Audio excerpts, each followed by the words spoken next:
ಎಲ್ಲಾ ದೇವಾನುದೇವತೆಗಳ ಒಂದು ಮೀಟಿಂಗ್ ಮಾಡ್ತಾರೆ. ಇದನ್ನ ಬಗೆಹರಿಯಂಗಿಲ್ಲ, ಬ್ರಹ್ಮ ಹರಿ ರುದ್ರಾದಿಗಳ ಹತ್ರ ಹೋಗೋಣ. ಅವಾಗ ಆ ಪರಮಾತ್ಮ ಆಮೇಲೆ ಬ್ರಹ್ಮ ಇಬ್ಬರು ಕೂಡಿ ಕ್ಷೀರ ಸಾಗರದೊಳಗ ವಿಶೇಷ ಶಯನವಾಗಿ ಮಲಗಿರತಕ್ಕಂತಹ ಆ ವಿಷ್ಣುವಿನ ಹತ್ತಿರ ಬಂದಾಕ್ಷಣ ಒಬ್ಬರೊಬ್ಬರ ಮೈಯ ಉಪ್ಪಿ, ಯಾಕೆ ಬಂದಿರಿ? ಎಲ್ಲಾ ಸಮಾಚಾರ, ಸಕಲ ಸಮಾಚಾರ, ಎಲ್ಲಾ ದೇವಾನುದೇವತೆಗಳು ಯಾಕೆ ಈ ಮುಖ ಸರ್ಪಗ ಮಾಡಿದ್ದಾರೆ? ಏನಾಗೈತಿ ಅಂತ ಆ ವಿಷ್ಣು ಕೇಳ್ತಾನ. ಏನು ಮಾಡ್ಬೇಕಪ್ಪ? ನಮಗ ಆ ಮಹಿಷಾಸುರನ ಹಾವಳಿ ಬಹಳ ಆಗೈತಿ, ನಮಗ ನೆಮ್ಮದಿ ಅನ್ನೋದೇ ಇಲ್ಲ. ನಮ್ಮ ಎಲ್ಲಾ ಅಧಿಕಾರವನ್ನ ಕಸಿದುಕೊಂಡು ಅಡವಿಗೆ ಅಟ್ಟಿ ಬಿಟ್ಟಿದಾನ. ಅವನು ಅಷ್ಟಮದ ಉಳ್ಳಂತವನಾದಾನ. ಆ ಸಂದರ್ಭದೊಳಗ ಮಧುಸೂದನ ಎಲ್ಲಾ ದೇವಾನುದೇವತೆಗಳು ಕ್ರೋಧಾವೇಶನಾಗಿ ಬೆಂಕಿಯ ಜ್ವಾಲೆಯನ್ನ ಉಗುಳಿ ಬಿಡುತ್ತಾರೆ. ದೊಡ್ಡದಾಗಿರತಕ್ಕಂತ ಒಂದು ಪರ್ವತ ಆಕಾರವಾಗಿ ಆ ಬೆಂಕಿಯ ಉಂಡೆ ಒಂದು ಸ್ತ್ರೀ ರೂಪವನ್ನು ಧಾರಣ ಮಾಡುತ್ತದೆ. ಆ ಸಂದರ್ಭದೊಳಗೆ ಸಕಲ ದೇವಾನುದೇವತೆಗಳೆಲ್ಲರೂ ಕೂಡ ಆ ಮಹಾತಾಯಿಗೆ ವಸ್ತು ಒಡವೆಗಳನ್ನ ಕೊಟ್ಟರು, ಚಂದ್ರಹಾಸವನ್ನ ಕೊಟ್ಟರು, ಕೌಸ್ತುಭ ಮಣಿಯನ್ನ ಕೊಟ್ಟರು, ಇಂದ್ರನ ಐರಾವತವನ್ನ ಕೊಟ್ಟರು. ಬಯಲಿನೊಳಗ ಒಂದು ವೈರಾಗ್ಯ ಮೂರ್ತಿಯಾಗಿರತಕ್ಕಂತ ಸಿಂಹ ಕೇಕೆ ಹಾಕೊಂತ ಆ ದೇವಿಯ ಎದುರುಗಡೆ ನಿಂತು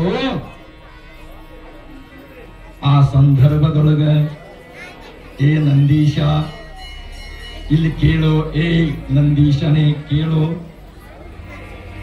ಬಹಳ ಲಕ್ಷ್ಯ ಕೊಟ್ಟು ಕೇಳು,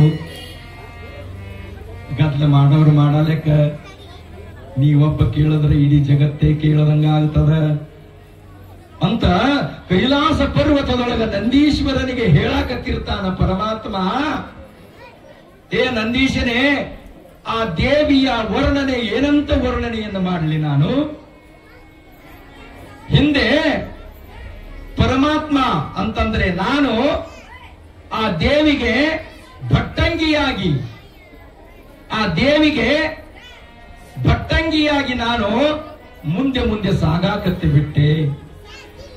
ಹಿಂದೆ ವಿಷ್ಣು ಚೌರಿ ಚಾಮರವನ್ನು ಹಿಡಿದುಕೊಂಡು ಜಯಘೋಷವನ್ನು ಮಾಡಿಕೊಂಡು ಸಕಲ ದೇವಾನುದೇವತೆಗಳು ಬೇರಿ ಕಹಳೆ ಶಂಖ ಎಲ್ಲವನ್ನ ತೆಗೆದುಕೊಂಡು ಢಮಢಮಢಮಢಮಢಮಢ ಅನ್ಕೊಂತು ಶಂಖಘಾತವನ್ನ ಮಾಡಿಕೊಂತ ಆ ಮಹಿಷಾಸುರನ ಆಸ್ಥಾನದ ಮುಂದೆ ಬಂದು ಕೇಕೆ ಹಾಕಾಕತ್ತು ಬಿಟ್ರು. ಆ ಸಂದರ್ಭದೊಳಗ ಮಹಿಷಾಸುರ ಏನದು, ಏನು ಸೌಂಡ್ ರೀ ಅದು ಅಂತ ಮಹಿಷಾಸುರ ಆ ರಾಜಧಾನಿಯೊಳಗ ಕುಂತು ಎಂತ ಸೌಂಡ್ ಐತೆ ಅದು, ಆ ಧ್ವನಿ ಇಂದು ನನಗೆ ಕೇಳಿಲ್ಲ. ಏ ಬಿಡಾಲ, ಏ ಚಿಕ್ಸೂರ, ಏ ನೋಡ್ಕೊಳ್ಬಾರು, ಯಾರದಾರ ಅವರು? ನಮಗಂತೂ ದೇವಾನುದೇವತೆಗಳು ನಮ್ಮ ಎದುರು ನಿಂದ್ರಾಕ ಸಾಧ್ಯನೇ ಇಲ್ಲ. ಇನ್ನ ಯಾವುದೋ ಒಬ್ಬ ಯಕ್ಷ ರಾಕ್ಷಸ ಸುಮ್ಮನೆ ಬೇಕಂತಲೇ ಏನಾರ ಒಂದು ಗದ್ದ ಮಾಡಾಕತ್ತಿರಬೇಕು. ಇಂತಹ ಧ್ವನಿ, ಇಂತಹ ತಮಟೆಯ ನಾದ, ಇಂತಹ ಡೊಳ್ಳು ನಗಾರೆ, ಇಂತಹ ಗಂಟೆ ಜಾಗಟೆ ಇನ್ನೂವರೆಗೆ ನಾನು ಕೇಳೇ ಇಲ್ಲ. ಯಾರದಾರೋ? ಏ ಚಿಕ್ಸುರ ನೋಡ್ಕೊಬಾರು ಜಿಯಾ ಅವ ಹೇಳ್ತಾನ, ಚಿಕ್ಸುರ ಹೇಳ್ತಾನ, ಮಹಾರಾಜ ಇನ್ನೂವರೆಗೂ ದೇವಾನುದೇವತೆಗಳು ಎದುರು ನಿಂತು ಮಾತನಾಡುವಂತಹ ಶಕ್ತಿ ಯಾರಿಗೂ ಕೊಟ್ಟಿಲ್ಲ. ಅವರನ್ನ ಗೆದ್ದು ನಮ್ಮ ಸಿಂಹಾಸನದ ಆಳುಗಳಾಗಿ ನಾವು ಮಾಡಿಕೊಂಡಿದ್ದೆವು. ಕೊಲ್ಲಲು ಹರಿಯಾದಡಾತನವನ್ನ ಹರಿ ಅಂತಂದ್ರ ವಿಷ್ಣು ಇದ್ರ ಅವನನ್ನ ಅಲ್ಲೇ ಕತ್ತರಿಸಿ ಬಿಡ್ಲಿಯೋ, ಅಥವಾ ಪಾರ್ವತಿಯ ವಲ್ಲಭ ಪರಮೇಶ್ವರ ಆದ್ರ ಅವನನ್ನ ಹೆಡಮುರಿಗೆಯನ್ನ ಕಟ್ಟಿ ಹಗ್ಗಗಳಿಂದ ಬಂಧನವನ್ನ ಮಾಡಿ ನಿನ್ನ ಸನ್ನಿಧಾನಕ್ಕೆ ತಂದು ಅರ್ಪಿಸಲು ಯಾರಿಗೆ ಯಾವ ಶಿಕ್ಷೆಯನ್ನು ಕೊಡಬೇಕು ಹೇಳು ಅಂತ ಚಿಕ್ಷುರ ಹೇಳ್ತಾನೆ. ಆ ಸಂದರ್ಭದೊಳಗೆ ಆ ಮಹಾತಾಯಿಯ ರಣಾರ್ಭಟವನ್ನ ನೋಡಿ ಚಿಕ್ಷುರ, ಬಿಡಾಲ, ರಶಿಲೋಮ, ರುದಾಗ್ರ ಅನ್ನತಕ್ಕಂತಹ ಸೈನ್ಯಾಧಿಪತಿಗಳಿರ್ತಾರೆ ನೋಡ್ರಿ. ಯಾರ್ದು? ಮಹಿಷಾಸುರನ ಸೈನ್ಯ. ಬಹಳ ಅದ್ಭುತವಾಗಿ ವರ್ಣನೆಯನ್ನ ಮಾಡಿದ್ದಾರೆ ಚಿದಾನಂದವಧೂತರು. ಏನು ಭೂಮಿ ಆಕಾಶ ಒಂದೇ ಆಗಿ ನಿಂತಿರತಕ್ಕಂತ ಮಹಾ ಶಾಂಭವಿಯ ವರ್ಣನೆಯನ್ನ ಮಾಡತಕ್ಕಂಥವರಾಗಿದ್ದಾರೆ.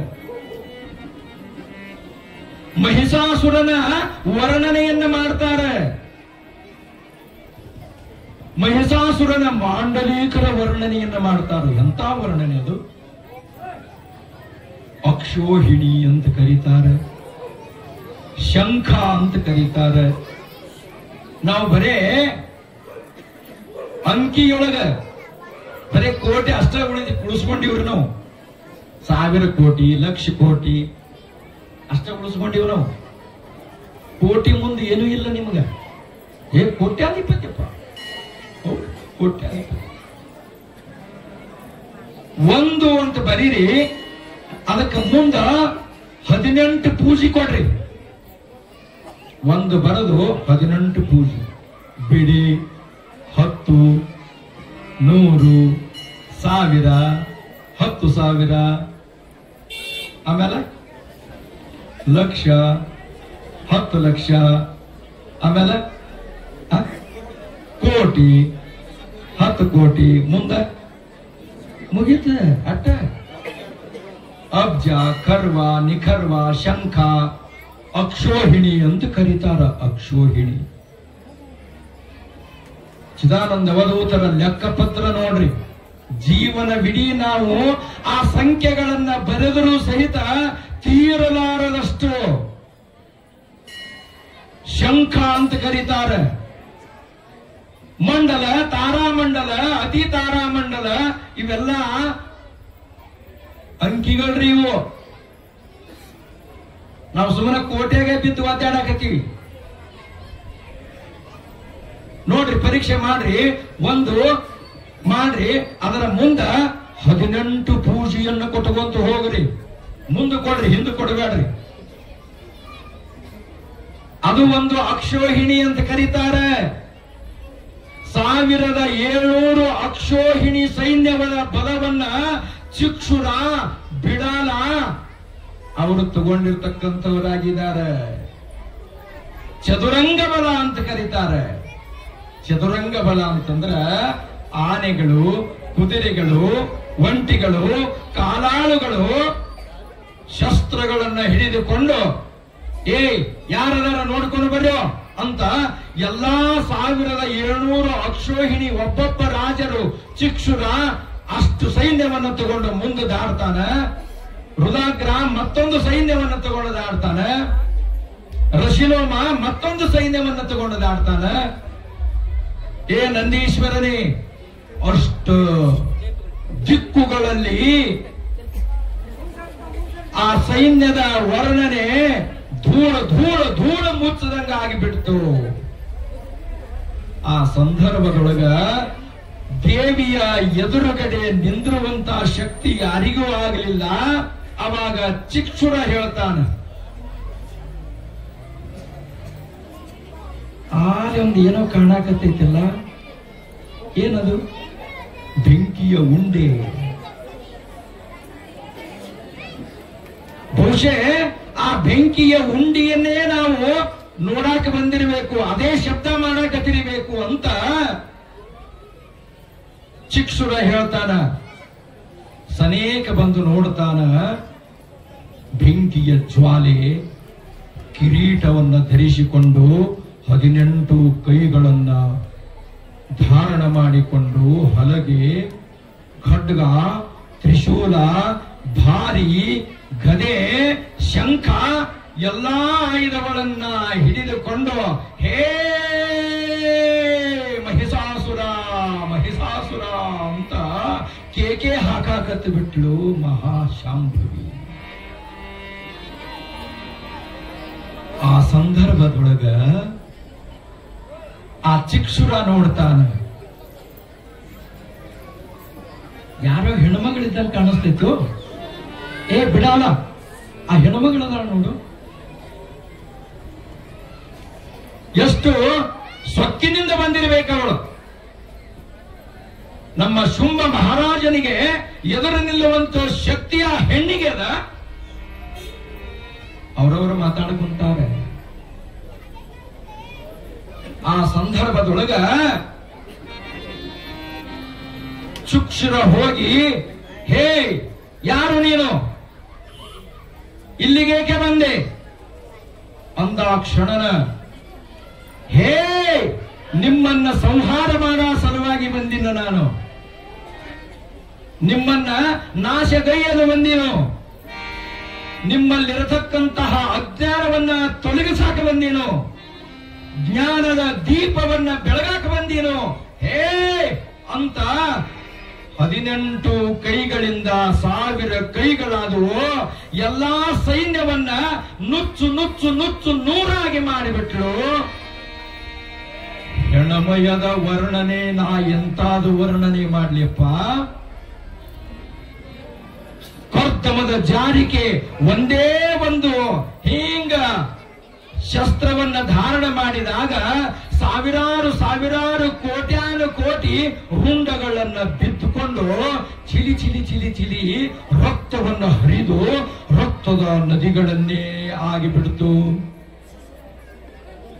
ಆ ರಕ್ತದ ನದಿಯಲ್ಲಿ ಆಚೆಯ ಕಡೆ ಜನ ಆ ಕಡೆ ಆದ್ರು, ಈ ಕಡೆ ಜನ ಈ ಕಡೆ ಆದ್ರು, ಬೋರ್ ಕರೆದು ಹರಿಯಾಕತ್ತು ಬಿಡ್ತು. ಆ ಎಲ್ಲಾ ಸೈನಿಕರ ಕಾಲು ಕಳ್ಕೊಂಡವ್ರು ಎಷ್ಟು ಮಂದಿಯೋ, ಕಣ್ಣು ಕಳ್ಕೊಂಡು ಅಲ್ಲೇ ಬಿದ್ದವ್ರು ಎಷ್ಟು ಮಂದಿಯೋ, ಮಾಂಸ ಮಜ್ಜ ಆ ಕರ್ದಮದ ಜಾರಿಕೆಯಿಂದ ಅಲ್ಲೆಲ್ಲೇ ನರಳಾಳಕ್ಕಾತ್ ಬಿಟ್ರು. ಆ ಸೈನ್ಯ ನೆಣ ಅಂತ ಕರೀತಾರೆ. ಆಮೇಲೆ ಎಲುವು ಅಂತ ಕರೀತಾರೆ, ಶುಕ್ಲ ಅಂತ ಕರೀತಾರೆ, ಮಜ್ಜ ಅಂತ ಕರೀತಾರೆ, ಮಾಂಸ ಅಂತ ಕರೀತಾರೆ. ಎಲ್ಲಾ ಚಿಲ್ಲಾಪಿಲ್ಲಿಯಾಗಿ ಬಿದ್ದು ಬಿಡ್ತು. ಕೆಲವು ಜನ ಪಲಾಯನ ಮಾಡಿದ್ರು. ಎದಕ್ಕೆ ಬೇಕು ಮಾರಾಯ ಇಂಥ ಗದ್ದಲ್ದಾಗ, ಎದಕ್ಕೆ ಬೇಕು ಅಂತ ಒಬ್ಬೊಬ್ಬರು ಓಡ್ಕೊಂತ ಓಡ್ಕೊಂತ ಹೋಗಿಬಿಟ್ರು. ಜೀವ ಭಯದಿಂದ ಭಯವನ್ನ ನಿವಾರಿಸುವ ಸಲುವಾಗಿ. ಕಾಲಿಲ್ದವರು, ಒಂದು ಕುಂಟ ಇದ್ದವರು ಜಿಕ್ಕೊಂತ ಹೋಗಾಕತ್ತು ಬಿಟ್ರು, ಪಲಾಯನ ಮಾಡಾಕತ್ತು ಬಿಟ್ರು. ಆ ಸಂದರ್ಭದೊಳಗ ರಸಿಲೋಮ, ರುದಾಗ್ರ, ಚಿಕ್ಷುರ, ಬಿಡೋಣ ಅನ್ನತಕ್ಕಂಥವರು ಹಿಂದೆ ಉಳಿಲಿಲ್ಲ, ಮುಂದೆ ಹೋಗಾಕತ್ರ. ಹಂಗ ಆ ಸೈನ್ಯಕ್ಕೆ ಹುರಿದುಂಬಿಸ್ತಾರ. ಸ್ತ್ರೀಯದಳು ಆಕೆ, ಆ ಹೆಂಗಸ ಏನ್ ಮಾಡಿತ್ತು ಹೇಳ್ರಿ ಹೇಳ್ರಿ, ಆಕೆಯ ಮೇಲೆ ಯುದ್ಧವನ್ನು ಮಾಡೋಣ, ಆಕೆಯನ್ನ ಕೊಂದು ಆ ಮಹಾರಾಜರಿಗೆ ರಕ್ತದ ಅಭಿಷೇಕವನ್ನ ಮಾಡೋಣ, ಹೇಳ್ರಿ, ಹಿಂದುಳಿಬ್ಯಾಡ್ರಿ. ಆ ಸಂದರ್ಭದೊಳಗ ಚಿದಾನಂದ ಅವಧೂತರು ಅದ್ಭುತವಾಗಿ ವರ್ಣನೆಯನ್ನ ಮಾಡ್ತಾರೆ. ಬಸವೇಶನೇ, ಅಲ್ಲಿ ಬಿದ್ದಿರತಕ್ಕಂತ ರಣರಂಗ ಭಯಾನಕವಾಗಿರತಕ್ಕಂತ ವಾತಾವರಣದಿಂದ ಕೂಡಿತ್ತು. ಆ ಸಂದರ್ಭದೊಳಗ ಪಿಶಾಚಿ ಗಣಗಳೆಲ್ಲರೂ ಕೂಡಿಕೊಂಡು ಪಿತೃ ಶ್ರಾದ್ದವನ್ನ ಮಾಡಾಕತ್ರು, ಮದುವೆ ಮುಂಜಗಳನ್ನ ಮಾಡಾಕತ್ರು, ಎಲುವುಗಳೇ ಭಾಷಿಂಗವನ್ನ ಮಾಡಾಕತ್ರು.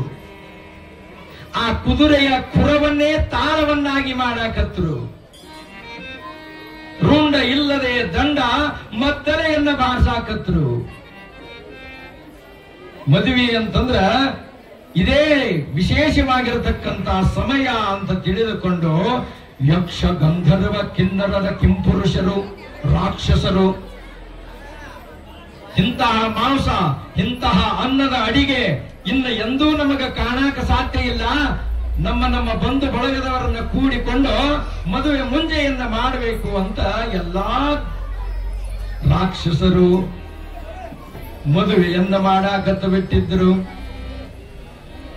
ಮುಂದೆ ಏನ್ ಆಗ್ತದ ಅನ್ನತಕ್ಕಂಥದ್ದು ಚಿದಾನಂದವಧೂತರು ಮುಂದೆ ಪುರಾಣವನ್ನ ಓದಿದ ನಂತರ ನಾವು ನೀವೆಲ್ಲರೂ ತಿಳ್ಕೊಳ್ಳೋಣ. ಇಲ್ಲಿ 5ನೆಯ ಅಧ್ಯಾಯದೊಳಗೆ ಚಿದಾನಂದವಧೂತರು ಇಬ್ಬರ ರಾಕ್ಷಸರನ್ನ ಕೊಲೆ ಮಾಡ್ತಾರೆ. ಆ ಮಹಾತಾಯಿಯ ಅವತಾರಿ ಪುರುಷಳಿಂದ 2 ದುಷ್ಟ ಗುಣಗಳನ್ನ ಸಂಹಾರ ಮಾಡತಕ್ಕಂಥವ್ರು ಆಗ್ತಾರೆ.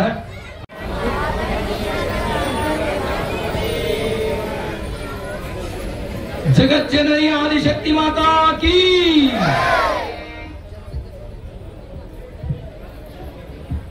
ಜೋರಾಗಿ ಮಾಡ್ರಿ ನೋಡ, ಎಲ್ಲರೂ ಹಿಂಗ ಕೈ ಮಾಡ್ರಿ, ಹಿಂಗ ಬರೀ ಅಷ್ಟ.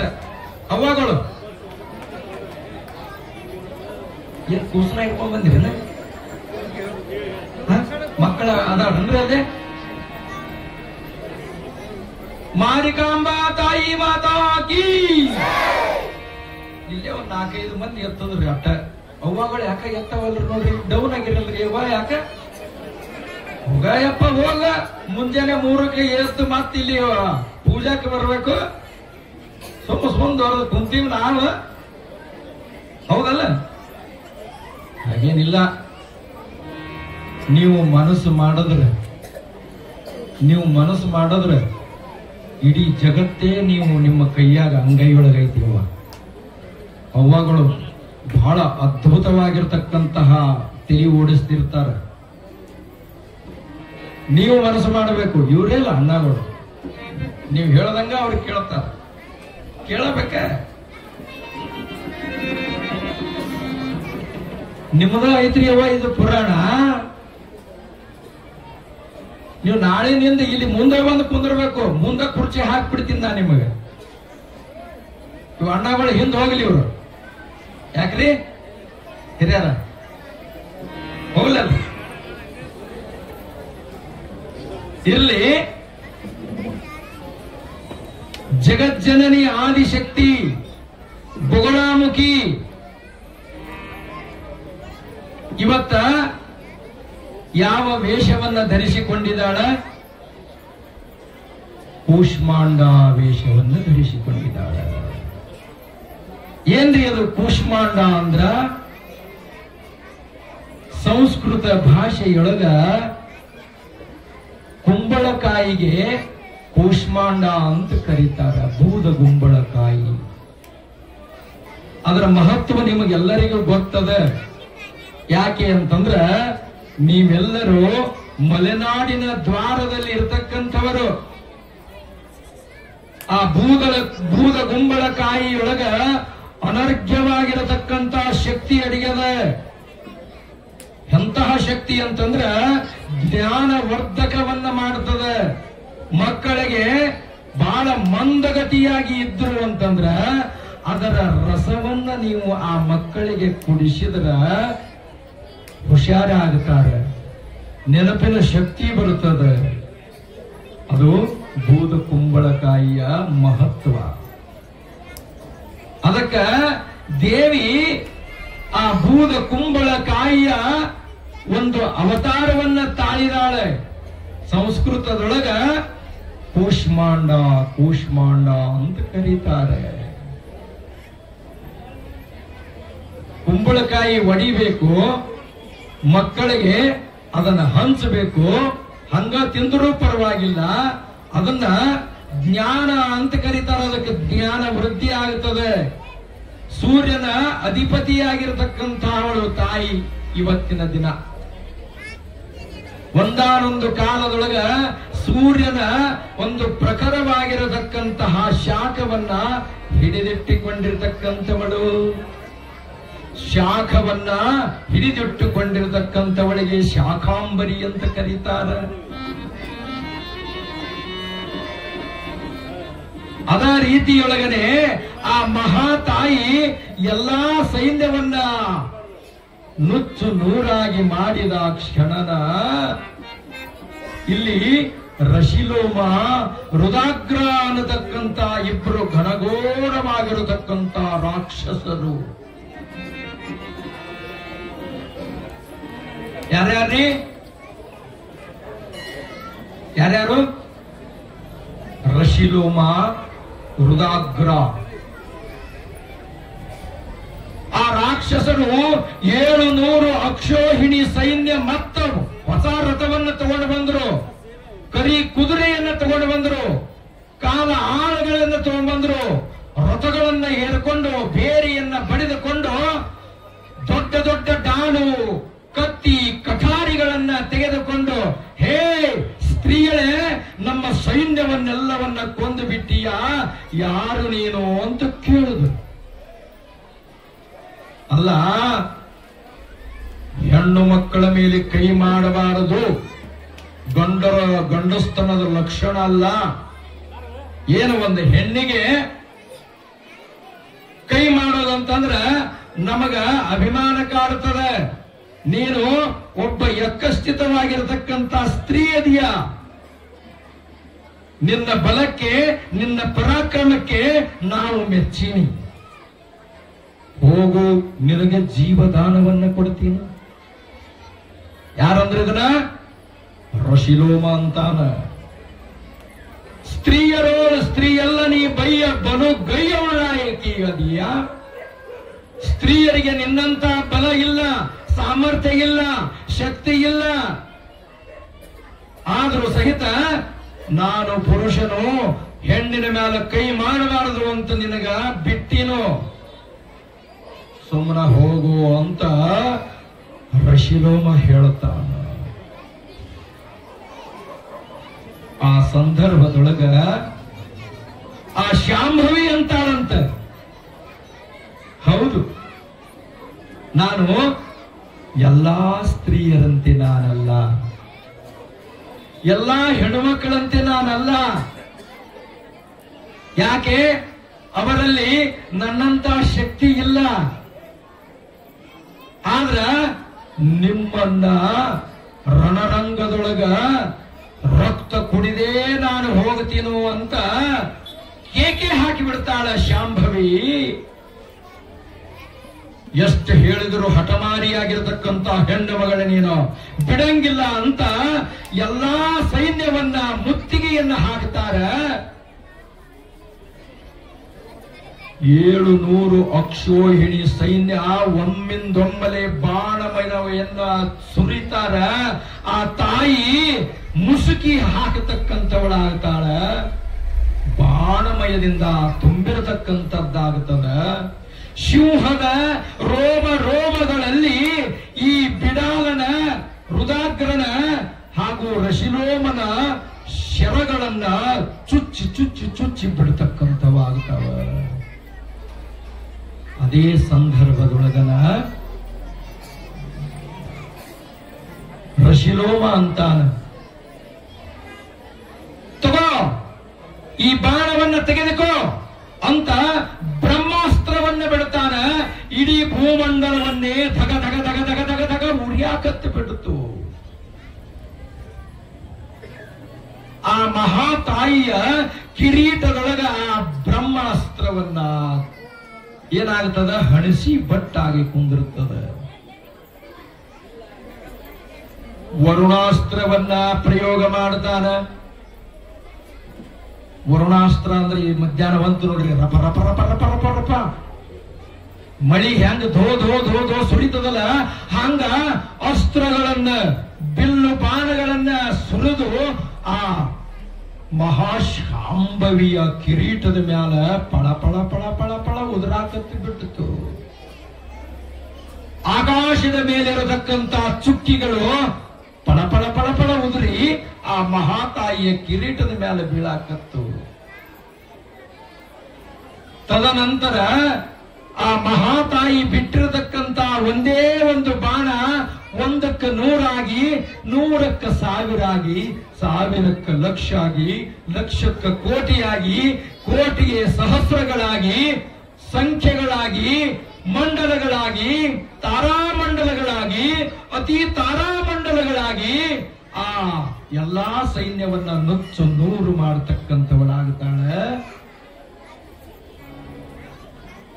ಆ ಸಂದರ್ಭದೊಳಗ ಅಗ್ನಿ ಅಸ್ತ್ರವನ್ನ ಬಿಡ್ತಾರೆ. ಋಷಿಲೋಮ ಅಗ್ನಿ ಅಸ್ತ್ರವನ್ನು ಬಿಡ್ತಾನೆ. ಬೆಂಕಿಯ ಉಂಡೆಗಳು ಗುಟ್ಟಾಗಿ ಆ ಪರಮಾತ್ಮ ವಿಷ್ಣು ಬ್ರಹ್ಮ ಗಡ ಗಡ ಗಡ ಗಡ ಗಡ ನಡಗಾಕತ್ತಿದ್ರು. ಆ ಮಹಾತಾಯಿ ಅಭಯ ಹಸ್ತವನ್ನ ಕೊಡ್ತಾಳೆ. ಏ ಮಕ್ಕಳಿರ, ನೀವೇನೋ ಯಾರು ಹೆದರಬೇಡ್ರಿಪ್ಪ, ದೇವತೆಗಳ ನಿನಗೆ ಏನಾಗಬೇಕಾಗೈತಿ? ಅವರು ಮೈಯಗಳ್ಳರವರು, ನಿನ್ನನ್ನ ಕೊಲ್ಲಾಕ ತಗೊಂಡು ಬಂದಾರ. ಸುಮ್ಮನ ಕೆಣಕಿಂದ ನಮಗೆ ಕ್ಯಾರ ಹಾಕೋಬೇಡ. ನನಗೆ ಸಿಟ್ಟು ಬಂದ್ರ ನಾ ಸುಮ್ಮನೆ ಇರಂಗಿಲ್ಲ. ನಿನ್ನನ್ನ ಕಡಿದು ನಿನ್ನ ರಕ್ತವನ್ನ ಘಟ ಘಟ ಘಟ ಘಟನೆ ಕುಡಿತೀನಿ. ರುದಾಗ್ರ ಅಂತ ಮಡಿದ ಕ್ಷಣನೇ ರುದಾಗ್ರನ ಸಿಟ್ಟು ಇಮ್ಮಡಿಯಾಗಿ ಹೋಯ್ತು. ಎಲೆ ಎಲೆ ಎಲೆ ಎಲೆ ಪ್ರಾಣಿಯೇ, ನಿನ್ನನ್ನ ನಾನು ಬಿಡುವುದಿಲ್ಲ. ಆ ರುದಾಗ್ರ ಸಪ್ತ ಸೈನ್ಯಗಳನ್ನೆಲ್ಲವನ್ನ ತೆಗೆದುಕೊಂಡು, ಸಪ್ತ ಮಹಿಷನ ಎಲ್ಲಾ ಬಲವನ್ನ ತೆಗೆದುಕೊಂಡು ಝೇಂಕಾರವನ್ನ ಮಾಡಿಕೊಂತ ದೇವಿಗೆ ಎದುರಾಗಿ ಬಿಡ್ತಾನ. ಕೇಕೆ ಹಾಕ್ತಾಳ ಆ ಜಗಜ್ಜನನಿ ಆದಿಶಕ್ತಿ.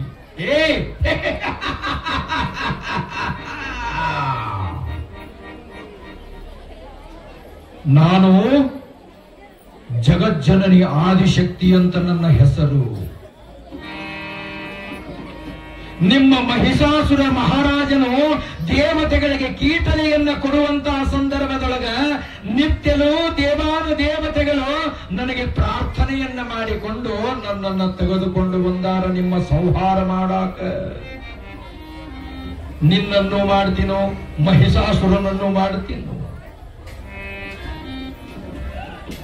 ಭಟ್ಟಂಗಿಯ ಹಾಗೆ, ಮೈಯ ಗಳ್ಳರ ಹಾಗೆ ಆ ಪರಮಾತ್ಮ ವಿಷ್ಣು ಬ್ರಹ್ಮ ಗಡ ಗಡ ಗಡ ಗಡ ಗಡ ನಡಗಾಕತ್ತಿದ್ರು. ಆ ಮಹಾತಾಯಿ ಅಭಯ ಹಸ್ತವನ್ನ ಕೊಡ್ತಾಳೆ. ಏ ಮಕ್ಕಳಿರ, ನೀವೇನೋ ಯಾರು ಹೆದರಬೇಡ್ರಿಪ್ಪ, ನೀವ್ ಯಾರು ಹೆದರಬೇಡ್ರಿ. ನನ್ನನ್ನೊಬ್ಬನಲ್ಲೇ ಬಿಟ್ಟು ಹೋಗ್ರಿ. ನೀವು ಈ ದುರುಳರಲ್ಲಿ, ಈ ದುಷ್ಟರಲ್ಲಿ ನೀವು ಬರುವುದು ಬೇಡ, ಕಷ್ಟಪಡುವುದು ಬೇಡ. ನೀವು ಆಕಾಶ ಮಾರ್ಗವಾಗಿ ನಿಂತು ನೋಡ್ರಿ, ಯಾರ್ಯಾರ ಅಳುವ ಆಗ್ತದ, ಯಾರ್ಯಾರದು ಸಂಹಾರ ಆಗ್ತದ ಅನ್ನೋದನ್ನ ನೀವು ಆಕಾಶ ಮಾರ್ಗವಾಗಿ ಹೋಗ್ರಿ, ಇಲ್ಲಿ ನಿಂದ್ರಬೇಡ್ರಿ ಅಂತ ಆ ಮಹಾತಾಯಿ ದೇವಿ ದೇವತೆಗಳಿಗೆ ಅಭಯ ಹಸ್ತವನ್ನ ಕೊಡ್ತಾಳೆ. ಆವಾಗ ರುದಾಗ್ರ ಗಡಗಡವಾಗಿ ನಿಂತು ನೋಡ್ರಿ, ಯಾರ್ಯಾರ ಅಳುವ ಆಗ್ತದ, ಯಾರ್ಯಾರದು ಸಂಹಾರ ಆಗ್ತದ ಅನ್ನೋದನ್ನ ನೀವು ಆಕಾಶ ಮಾರ್ಗವಾಗಿ ಹೋಗ್ರಿ, ಇಲ್ಲಿ ನಿಂದ್ರಬೇಡ್ರಿ ಅಂತ ಆ ಮಹಾತಾಯಿ ದೇವಿ ದೇವತೆಗಳಿಗೆ ಅಭಯ ಹಸ್ತವನ್ನ ಕೊಡ್ತಾಳೆ. ಆವಾಗ ರುದಾಗ್ರ ಗಡ ಗಡ ಗಡ ಗಡ ಗಡ ಗಡ ಗಡ ಎಲ್ಲಾ ಸೈನ್ಯವನ್ನ ತೆಗೆದುಕೊಂಡು ಬಂದು ಆ ದೇವಿಗೆ ಮುತ್ತಿಗೆಯನ್ನ ಹಾಕ್ತಕ್ಕಂಥವರಾಗ್ತಾರೆ. ರುದಾಗ್ರ ಆ ಹೆಸರಿನಲ್ಲೇ ಇರುತ್ತದೆ. ಈ ದೇವಿ ಪುರಾಣದ ವರ್ಣನೆಯೊಳಗ ನಮ್ಮ ದೇಹದೊಳಗ ರಾಕ್ಷಸರದಾರ, ಅವ್ರನ್ನ ನಾವು ಸಂಹಾರ ಮಾಡಬೇಕು ಇವತ್ತಿನ ದಿನ. ರುದಾಗ್ರ ನಮ್ಮ ದೇಹದೊಳಗ ಅದಾವ ಎರಡು. ಏನದಾವ?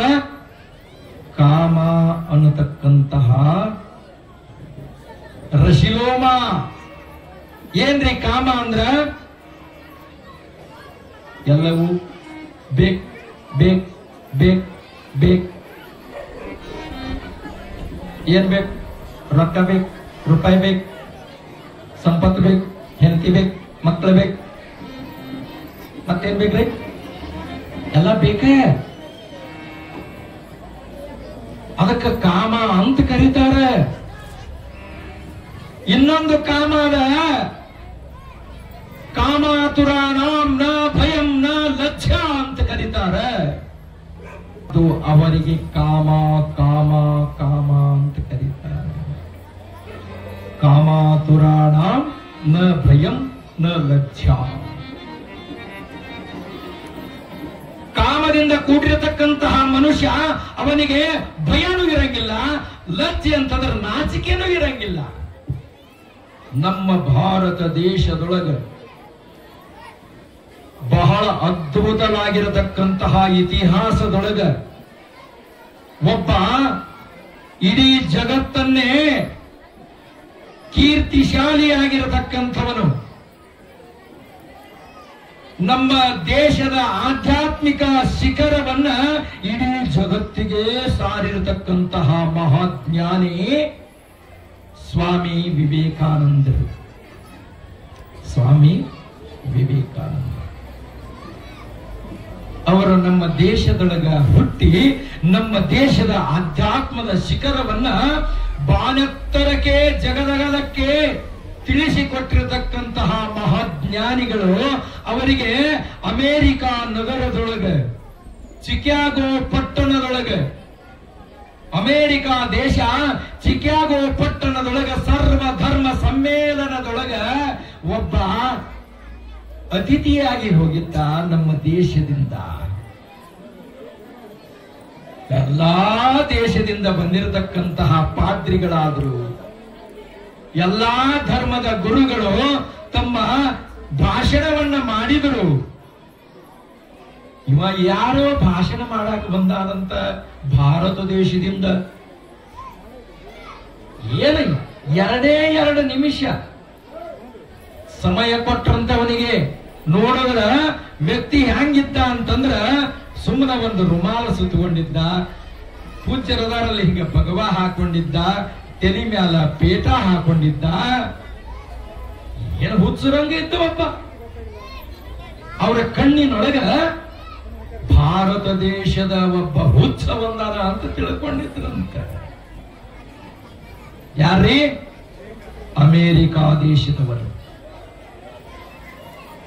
ಆ ಸಂದರ್ಭದೊಳಗ ನಾನು ಭಾರತ ದೇಶದ ಪ್ರತಿನಿಧಿಯಾಗಿ ಬಂದೇನು, ನನಗೊಂದು ಸ್ವಲ್ಪ ಮಾತನಾಡಕ ಸಮಯ ಕೊಡ್ರಿ ಅಂದ ಕ್ಷಣನ 2 ನಿಮಿಷ ಕೊಟ್ರಂತ. ಒಂದೇ ಒಂದು ಮಾತನಾಡಿದ್ರು ಅವರು, ಒಂದೇ ಒಂದು. ಏನು ಅಂತಂದ್ರ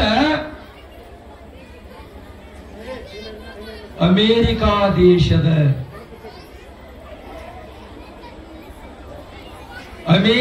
ದೇಶದ ವಿಶ್ವ ಕುಟುಂಬಿ, ಅಮೆರಿಕಾ ದೇಶದ ಪ್ರಜೆಗಳೇ, ನಿಮ್ಮೆಲ್ಲರಿಗೂ ಭಾರತ ದೇಶದ ಈ ಕಂದ ಮಾಡಿರತಕ್ಕಂತ ಶಿರಸಾಷ್ಟಾಂಗ ನಮಸ್ಕಾರ ಅಂದ್ಬಿಟ್ರು. ಒಂದೇ ಒಂದು ಮಾತೈದು. 2 ನಿಮಿಷ ಇದ್ದದ್ದು 3 ತಾಸು ಭಾಷಣವನ್ನ ಮಾಡಿದರು.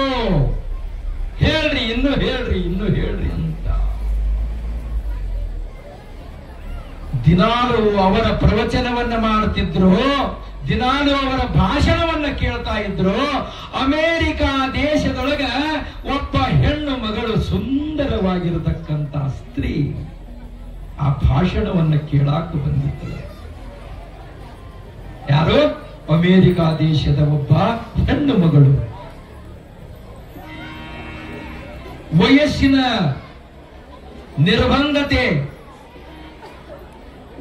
ಬರೇ 27 ವರ್ಷ ತುಂಬಿರತಕ್ಕಂತಹ ಆ ವಿವೇಕಾನಂದರ ಅವರ ತೇಜಸ್ಸು, ಅವರ ಓಜಸ್ಸು, ಅವರ ರೂಪ, ಅವರ ವಾಕ್ಯ, ಅವರು ಮಾತನಾಡತಕ್ಕಂತ ವೈಖರಿ, ಅದಕ್ಕೆಲ್ಲವನ್ನ ಮೆಚ್ಚಿ ಆ ಅಮೆರಿಕಾ ದೇಶದಿಂದ ಬಂದಿರತಕ್ಕಂತ ಹೆಣ್ಣು ಮಗಳು ಒಬ್ಬಕ್ಕೆ ಏಕಾಂತದೊಳಗೆ ಬಂದು ಆ ಹೆಣ್ಣು ಮಗಳಿಗೆ ಕೇಳುತ್ತಾಳ, ಏನಂತ? ನಿಮ್ಮ ಭಾಷಣವನ್ನ ಕೇಳಿ, ನಿಮ್ಮ ವಾಕ್ಚಾತುರ್ಯವನ್ನ ಕೇಳಿ, ನಿಮ್ಮ ಸೌಂದರ್ಯವನ್ನ ಮೆಚ್ಚಿ ನಾನು ನಿಮ್ಮ ಮ್ಯಾಲ ಮನಸ್ಸು ಮಾಡೀನು, ನಿಮ್ಮ ಮ್ಯಾಲ ನಾನು ಮನಸ್ಸು ಮಾಡೀನು. ಯಾಕವ್ವ ಅಂತ ಕೇಳಿದ ಆ ಕ್ಷಣನ, ಅಲ್ಲ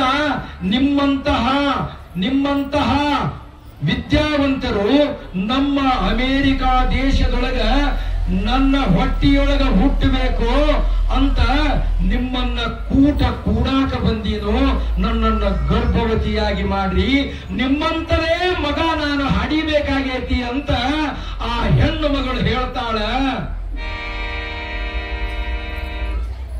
ವಿವೇಕಾನಂದರಂತಾರವ್ವ, ಅವ್ವ ಅಮೇರಿಕಾ ಅಂದ್ರೆ ಏನು, ಭಾರತ ದೇಶ ಅಂದ್ರೆ ಏನು? 1 ವರ್ಷ ಆದ ಮ್ಯಾಲ ನಿನ್ನ ಸಂಬಂಧ ಕೂಡಿದ ಮ್ಯಾಲ, ನೀನು ಗರ್ಭವತಿಯಾದ ಮ್ಯಾಲ, ಮತ್ತೆ 9 ತಿಂಗಳ ಹೊಟ್ಟೆಯೊಳಗ ಮಗು ಬೆಳೆದ ಮ್ಯಾಲ ಅದು ಗಂಡಾಗುತ್ತದೋ ಅದು ಹೆಣ್ಣಾಗುತ್ತದೋ ಯಾರಿಗೂ ಗೊತ್ತಿಲ್ಲ. ಆದ್ರ ನನ್ನಂತದೇ ಜ್ಞಾನಿ ಹುಟ್ಟುತ್ತದ ಅನ್ನೋದು ಯಾರಿಗೂ ಗ್ಯಾರಂಟಿ ಇಲ್ಲ. ಯವ್ವ ನಾನೇ ನಿನ್ನ ಮಗ ಆಗಿ ಬಿಡ್ತೀನೋ ಅಂತ ಸಾಷ್ಟಾಂಗ ನಮಸ್ಕಾರ ಮಾಡಿ ಬಿಡುತ್ತಾರೆ ವಿವೇಕಾನಂದರು ಆ ಮಹಾ ತಾಯಿಗೆ. ಹೆಣ್ಣಿನಲ್ಲಿ ತಾಯಿ ಶಕ್ತಿಯನ್ನು ಕಾಣತಕ್ಕಂತಹ ಭಾರತ ದೇಶದ ನಮ್ಮ ಪರಂಪರೆ ಭಾರತ ದೇಶದೊಳಗಾಗೈತಿ. ಈಗ ಪತ್ರಿಕೆಯೊಳಗ ನೋಡ್ತಾ ಇದ್ದೀವಿ ನಾವೆಲ್ಲ, ಟಿವಿಯೊಳಗ ಕೇಳಾಕತ್ತೀವಿ ಟಿವಿ. ಅಂತಹ ಪರಂಪರೆಯನ್ನು ಬೆಳೆಸಿಕೊಂಡು ಬರತಕ್ಕಂತಹದ್ದು ನಮ್ಮ ಭಾರತೀಯ ಪರಂಪರೆ. ಈ ಕಾಮನನ್ನ ನಾವು ಸುಟ್ಟು ಹಾಕಬೇಕಾಗುತ್ತದೆ. ಈಗಿನ ಪ್ರಪಂಚದೊಳಗೆ ಹೆಣ್ಣು ಮಕ್ಕಳು ತಮ್ಮ ಮೈಯನ್ನ ಕಾಣುವ ಹಾಗೆ ಹುಚ್ಚಿ ಹಿಡಿಸಿ ಬಿಡುತ್ತಾರೆ. ಯುವ ಪೀಳಿಗೆಗೆ ತಲೆ ಕೆಡಲಾರ್ದ ಏನಾಗುತ್ತದ್ರಿ? ಅವರಿಗೆ ತಲೆ ಕೆಡಲಾರ್ದ ಏನಾಗುತ್ತದೆ?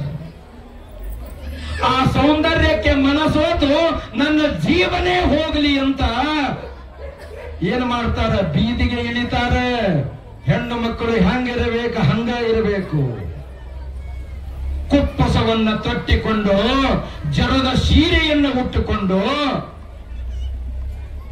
ಮೈ ತುಂಬ ಶರಗವನ್ನ ಹಾಕಿ, ನಾರಿಗೆ ಗುಣವೇ ಶೃಂಗಾರ ಇರತಕ್ಕಂತಹದ್ದೇ. ಕಾಮುಕರನ್ನ ಸೃಷ್ಟಿ ಮಾಡತಕ್ಕಂತಹ ಶಕ್ತಿ ನಿಮ್ಮಲ್ಲೇ ಅಡಕಾಗೈತಿ. ಆ ಪರದೇಶಿ ಮಾಡಿರ್ತಕ್ಕಂತಹ ತುಂಡು ಬಟ್ಟೆಗಳನ್ನು ಧರಿಸಿಕೊಂಡು ನಮ್ಮ ಯುವ ಪೀಳಿಗೆಗೆ ಹದಗೆಡಿಸಿ ಬಿಡಕತ್ತು ಬಿಟ್ಟೈತಿ ಈ ಸಮಾಜ. ಯುವ ಪೀಳಿಗೆಗೆ ದಾರಿ ತಪ್ಪಿಸಾಕತ್ತು ಬಿಟ್ಟೈತಿ. ಹಣಿಯೊಳಗ ಕುಂಕುಮವನ್ನ ಧರಿಸಿಕೊಂಡು, ಮೂಗಿನೊಳಗೆ ನತ್ತನ್ನ ಧರಿಸಿಕೊಂಡು, ಕುಂಕುಮ ಎದರ ಸಂಕೇತ? ಡೇಂಜರ್. ನನ್ನನ್ನ ನೋಡಿದೆಯಾದರೆ ನೀನು ಅಲ್ಲೇ ಸುಟ್ಟು ಭಸ್ಮವಾಗ್ತೀಯ, ಅಲ್ಲೇ ಸುಟ್ಟು ಭಸ್ಮ ಆಗ್ತೀನಿ ನೀನು. ಹಾಗೆ ಇರಬೇಕು ನಾದಿ. ಹಣಿಯೊಳಗ ಒಂದು ಕಣ್ಣದ, ಜ್ಞಾನದ ಕಣ್ಣ, ಅದಕ್ಕ ಬೃಕುಟ ಮಣಿ ಅಂತ ಕರೀತಾರೆ. ಆ ಮಣಿಯೊಳಗ ನೀವು 1 ರೂಪಾಯಿ ಅಗಲ ಕುಂಕುಮವನ್ನ ಹಚ್ಕೊಂಡು ಬಿಟ್ರ ಡೇಂಜರ್. ಮಗನ ಸುಟ್ಟು ಹೋಗುತ್ತೀಯ. ನನ್ನನ್ನ ನೋಡಿದ್ರೆ, ನನ್ನನ್ನು ನೋಡಿ ಬಿಟ್ರ ನೀ ಸುಟ್ಟು ಭಸ್ಮಾಗತೀಯ ಮಗನೇ. ನಿನ್ನ ಕಾಮ ಇಳಿದು ಜರ್ರಂತ ಇಳಿದು ಬಿಡುತ್ತದೆ.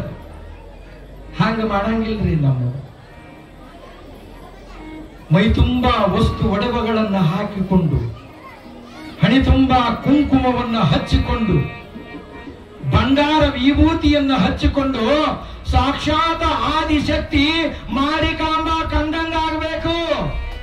ಈಗ ಸೀರೆ ಕುಪ್ಪವನ್ನ ಉಟ್ಟು, ಮೇಲೆ ಕುಂಕುಮದ ಬಟ್ಟು, ಮುತ್ತೈದೆ ಹೊರಟರ ಸಾಕ್ಷಾತ್ ಸಿರಿದೇವಿ ಹೊಂಟಂಗಾಗಬೇಕು. ಈಗ ಸೀರೆ ಕುಪ್ಪಸವಿಲ್ಲ, ಸೀರೆ ಕುಪ್ಪಸವಿಲ್ಲ, ಹಣೆಗೆ ಕುಂಕುಮವಿಲ್ಲ, ಕಾಗದದ ಚೂರು ಹಣಿ ಮ್ಯಾಲ, ಕೆಂಪಾನ ಬಣ್ಣ ತುಟಿ ಮ್ಯಾಲ, ಕೆಂಪಾನ ಬಣ್ಣ ತುಟಿ ಮ್ಯಾಲ ಹಚ್ಚಿಕೊಂಡು ಹೆಣ್ಣಿಗೆ ಚೂಡಿ ಮಿಡಿ ಪಂಜಾಬಿಗಳ ಕಾಟ. ಅದಕ್ಕೋಸ್ಕರವಾಗಿ ಆ ಕಾಮನನ್ನ ನಾವು ಸುಟ್ಟು ಹಾಕಬೇಕಾಗುತ್ತದೆ. ನಮ್ಮ ನಡೆನುಡಗಳನ್ನ, ಆಚಾರ ವಿಚಾರಗಳನ್ನ, ಆ ಮಹಾತಾಯಿಯನ್ನ ಅಂಜಿ ನಾವು ನಡಿಬೇಕಾಗುತ್ತದೆ ಈ ಮಾನವ ಜನ್ಮಕ್ಕ. ಇದು ಹೃದಾಗ್ರ ಕಾಮ ಅನ್ನತಕ್ಕಂಥವ ರಶಿಲೋಮ. ಹೃದಾಗ್ರ ಅಂತಂದ್ರ ಸಿಟ್ಟು. ಆ ಹೆಸರ ಸಿಟ್ಟಿನೊಳಗ ಐತ್ ನೋಡ್ರಿ, ಹೃದಾಗ್ರ ಅಂತ ಕರೀತಾರೆ. ಕ್ರೋಧ ಅಂತ ಕರೀತಾರೆ. ಆ ಕ್ರೋಧದಿಂದ ಕೂಡಿರತಕ್ಕಂತಹ ಮನುಷ್ಯ ಯಾವ ಯಾವ ಕಾಲಕ್ಕೂ ಉದ್ಧಾರ ಆಗೋಂಗಿಲ್ಲ. ಆಗ್ತಾ ಇದ್ದಾಳೆ. ಶಿವ ಸಾಂಬಜೈ ನಮ ಪಾರ್ವತಿ ಪದೇ ಶಿವ ಹರ ಹರ ಮಹಾದೇವ.